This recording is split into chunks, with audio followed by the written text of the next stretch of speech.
Hi, this is Neil from Comic Construction, and today I'm doing a construction review of Tower of Shadows, Lost Marvels #1 from Fantagraphics books. This book is primarily horror titles by some of the Silver Age legends that we all know and love, like Neil Adams, Jim Steranko, Barry Windsor Smith, John Buscema. You can pause the video and see the whole list if you'd like. Let's get on with this review.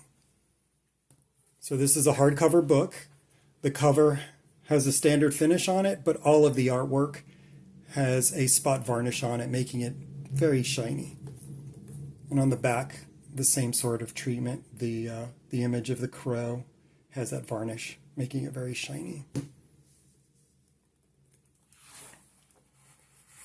The end sheets are this great, stressful close-up of someone's upper face.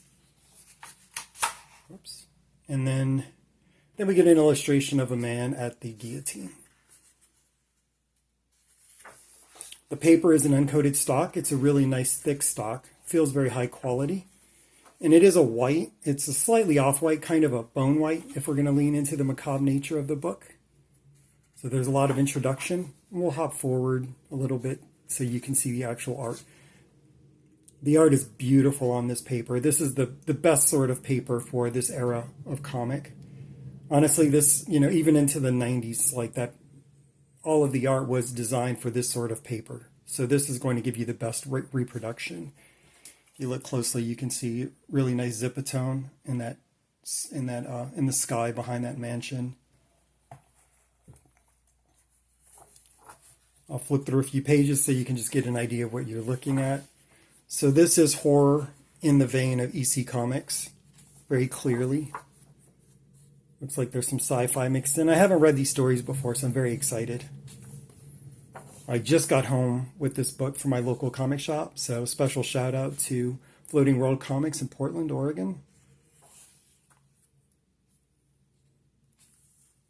Even the covers are printed on that same type of paper. There's no differentiation, of course. Okay, now let's take a look at the binding. So it is a hybrid binding, which means that it's sewn and there's some glue.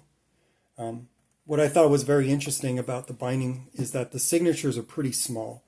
So the signatures are the groups of pages. It's got to be divisible by 8. And usually the size of your signature depends on how many pages you're doing.